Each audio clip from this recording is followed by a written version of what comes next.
नमस्कार, मैं मुकेश वत्स public Asia में आपका स्वागत करता हूं। जैसा कि आप जानते हैं, लोकसभा 2024 की चुनाव की तैयारी जोरों पर चल रही है। पहले चरण का मतदान 19 तारीख को है और दूसरे चरण का मतदान 26 तारीख को होना है।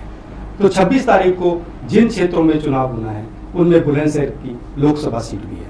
बुलंदशहर की लोकसभा सीट पर आज हम चर्चा करेंगे। इस चर्चा में शामिल होने के लिए वहां के वरिष्ठ पत्रकार अवनीश त्यागी जी आज हमारे स्टूडियो में मौजूद हैं। अवनीश जी, पब्लिक एशिया में आपका स्वागत है। धन्यवाद संपादक जी। अवनीश जी, जैसा कि आप जानते हैं कि देश के प्रधानमंत्री नरेंद्र मोदी जी ने सबसे पहली जनसभा बुलंदशहर में की। तो बुलंदशहर को राजनीतिक गढ़ माना जाता है शुरू से, क्योंकि इंदिरा गांधी जब जनसभा करती थी तो बुलंदशहर से शुरू करती थी। तो ऐसी तरह से मोदी जी ने दूसरी बार लोकसभा चुनाव की पहली जनसभा बुलंदशहर से शुरू की। तो बुलंदशहर महत्वपूर्ण लोकसभा सीट मानी जाती है, जहां पर भारतीय जनता पार्टी लगातार विनर रही है। तो हम आज आपसे कुछ सवाल करना चाहते हैं बुलंदशहर लोकसभा सीट पर। पहले मैं आपसे सवाल है कि बुलंदशहर लोकसभा सीट में क्या स्थिति है बहुजन समाज पार्टी की, कांग्रेस की और भारतीय जनता पार्टी की? अवनीश जी। बुलंदशहर लोकसभा क्षेत्र बीजेपी की परंपरागत सीट रही है। यहाँ 4 बार डॉक्टर छत्रपाल सिंह सांसद रह चुके हैं। उसके बाद कल्याण सिंह जी यहाँ से सांसद 2004 में कल्याण सिंह जी चुने जा चुके हैं।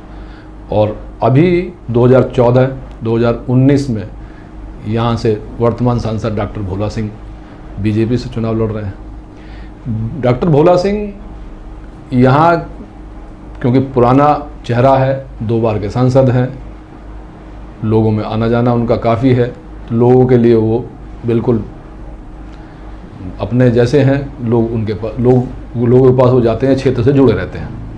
वहीं हम दूसरी बात, जो बहुजन समाज पार्टी ने जो कैंडिडेट बनाए हैं वो बिजनौर के लोकसभा क्षेत्र कैराना से सांसद हैं गिरीश कुमार जी। गिरीश कुमार जी रहने वाले मुरादाबाद से हैं। बुलंदशहर में उनको बहुजन समाज पार्टी ने अपना कैंडिडेट बनाया है। कांग्रेस ने यहाँ बिल्कुल नया चेहरा शिवराम वाल्मीकि जी को उतारा है। शिवराम वाल्मीकि जी क्योंकि जनता के लिए, जिले के लिए नए चेहरे हैं, पहली बार चुनाव लड़ रहे हैं। ये स्थिति यहाँ बुलंदशहर में है सर। अवनीश जी, जैसे अभी मैं बात करूँ कांग्रेस की, तो कांग्रेस ने वाल्मीकि जी को चेहरा बनाया है। तो क्या वाल्मीकि जी एक स्ट्रॉन्ग कैंडिडेट हैं जो डॉक्टर भोला सिंह का मुकाबला कर सकते हैं लोकसभा सीट पर? डॉक्टर भोला सिंह के सामने बिल्कुल शिवराम वाल्मीकि नया चेहरा हैं और भाजपा पहली बार ये जो भोला सिंह 2014 में और 2019 में बम्पर वोटों से जीते हैं। लोग बिल्कुल लोगों के पास आना जाना, क्षेत्र में बता चुका हूँ आपको संपादक जी कि उनका क्षेत्र में आना जाना और बिल्कुल लोगों से टच रहता है, लोगों के काम कराते हैं, लोगों की सुनते हैं। वहीं मैं बात करूँ शिवराम वाल्मीकि जी की, तो बिल्कुल वो नए खिलाड़ी हैं। इससे पहले उन्हीं के कार्यकर्ताओं ने उन्हें शायद मेरे हिसाब से उनको पूरी तरह से जानकारी नहीं है क्षेत्र की। अवनीश जी, मेरा तीसरा सवाल है आपसे। गठबंधन में चुनाव लड़ रही है कांग्रेस, क्या इस गठबंधन का फायदा वाल्मीकि जी को मिलेगा? वाल्मीकि जी को फायदा तो मिलेगा। मुस्लिम वोट, क्योंकि समाजवादी का गिना जाता है मुस्लिम वोट, और समाजवादी गठबंधन का प्रत्याशी कांग्रेस के शिवराम वाल्मीकि जी हैं, तो जरूर उनको फायदा तो जरूर गठबंधन का मिलेगा कांग्रेस प्रत्याशी को। भारी प्रत्याशी बहुजन समाज पार्टी ने उतारा है बुलंदशहर लोकसभा सीट से। क्या कारण है भारी प्रत्याशी को चुनाव देना, टिकट देना? अब ये तो उनकी पार्टी की, बहुजन समाज पार्टी की अपनी अलग नीति या अपना कुछ उनकी अलग सोच रही होगी। सांसद नगीना जो है उनको यहाँ बुलंदशहर में प्रत्याशी बनाया। ये अपनी उनकी पार्टी की अपनी अलग, वो उनकी अपनी सोच और अपना विचारधारा, अपना जैसा भी उनका है, जो भी उनकी योजना है, उस हिसाब से उन्होंने कोई उतारा होगा। लेकिन मुझे नहीं लगता कि मैं डॉक्टर भोला सिंह के सामने कोई भी आदमी, कोई भी कैंडिडेट जो है वो क्या बुलंदशहर लोकसभा सीट पर त्रिकोणीय मुकाबला होगा? मुकाबला, चुनाव एक तरफ होगा? मुकाबला बुलंदशहर में तो यहाँ एक तरफा है। यहाँ तो जो है ना बीजेपी की, मैं पहले आपको बता चुका हूँ, बीजेपी की गढ़ माना जाता है बुलंदशहर। और ये बुलंदशहर जो सीट है इसमें लोध बाहुल क्षेत्र है। उधर आरएलडी का एनडीए के साथ आ जाना, ये भी अपने आप में एक बहुत बड़ी बात है। और ब्राह्मण, वैश्य, गुर्जर, त्यागी, ठाकुर, ये सब बीजेपी के वोट गिने जाते हैं। तो ये मेरे हिसाब से जो है डॉक्टर भोला सिंह काफ़ी आगे हैं। पिछले लोकसभा चुनाव की हम बात करें 2019 की, 2019 में कांग्रेस अलग लड़ी थी और जयंत और अखिलेश जी एक लड़े थे और बहुजन समाज पार्टी ने अलग कैंडिडेट उतारा था। इस बार अगर हम चुनाव को देखें तो 3 कैंडिडेट सामने आ रहे हैं। बीजेपी का कैंडिडेट है और एक गठबंधन का कैंडिडेट है और बसपा का।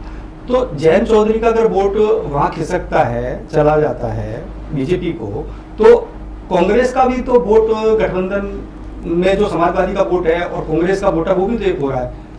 तो नहीं लगता कि कांग्रेस का जो कैंडिडेट है वो बीजेपी के साथ फाइट करेगा?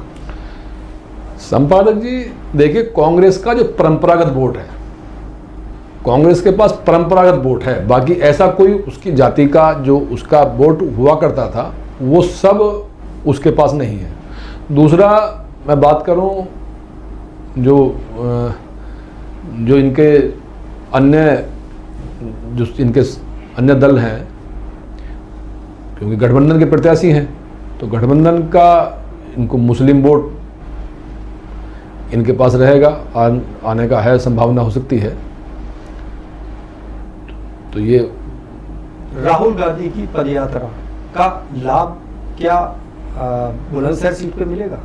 मेरे हिसाब से तो ऐसा कुछ नहीं लगता कि राहुल जी की यात्रा का जो है यहाँ कोई फायदा या नुकसान कुछ होता हो। अभी बुलंदशहर में कई बड़े नेता कांग्रेस के और गठबंधन के पहुंच रहे हैं और कई सारे लोगों की जनसभाएं हुई हैं, तो आपने उन जनसभाओं को देखा भी होगा। क्या स्थिति जनसभा में पब्लिक का जो जमावड़ा है वो उनके साथ नजर आया? यहाँ जयंत चौधरी सभा कर चुके हैं भटौना में। अभी कुछ दिन पहले यहाँ 2-3 दिन पहले यहाँ सभा करी है गुलावटी। हालांकि वो गौतम बुद्ध नगर सीट का, सिकंदराबाद विधानसभा क्षेत्र का है, भटौना का। तो जाट तो जयंत चौधरी को मानता है, तो वहाँ काफ़ी ठीक ठाक भीड़ थी। और क्योंकि जयंत चौधरी का टच वेस्ट यूपी में के बुलंदशहर में इनका पूरा वो है, सब इनके दादा बुलंदशहर के ही नूरपुर गांव के बताए जा रहे हैं कि वहाँ के जो है पैतृक रहने वाले हैं। तो इनके साथ है लोग, काफ़ी भीड़ वहाँ आई। योगी जी का कार्यक्रम अभी प्रस्तावित है सभा, पहले भी योगी जी ने कई बार कर चुके हैं। भीड़ तो बहुत ज़्यादा बीजेपी के इसमें आती है।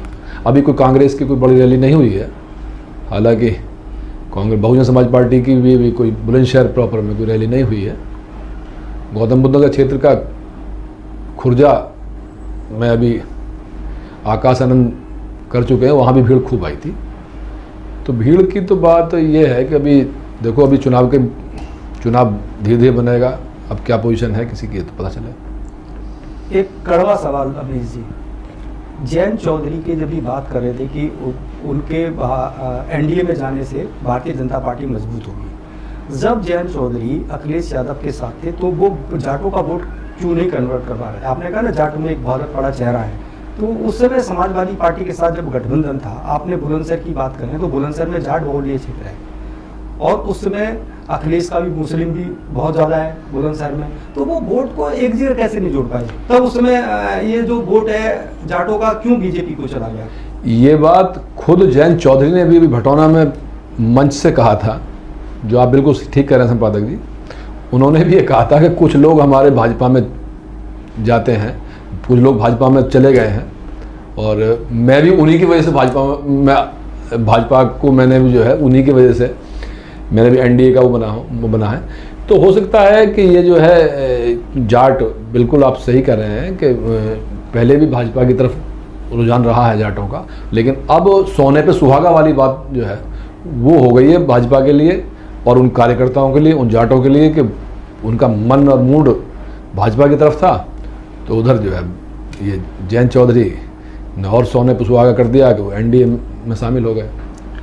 अभी जी मेरा सवाल है, पत्रकार है, जयंत चौधरी की क्या जरूरत थी भाजपा को? तो क्या भाजपा को लग रहा था कि पश्चिमी उत्तर प्रदेश में हम सीटें हार रहे हैं, जयंत को जरूर शामिल करना चाहिए? किसी भी पार्टी को अपना जनाधार बढ़ाने के लिए अगर जितना भी ज़्यादा से ज़्यादा हो जाए उसके लिए काम करती है, तो उसके लिए उन्होंने जयंत को लिया है। तो और उनका और बड़ा भारी समर्थन उनको मिल गया एक दूसरे, क्योंकि जाट यहाँ वेस्ट यूपी में जाट बहुत महत्व रखते हैं अपने आप में, बहुत सारी सीटों पे उनका इफेक्ट होता है।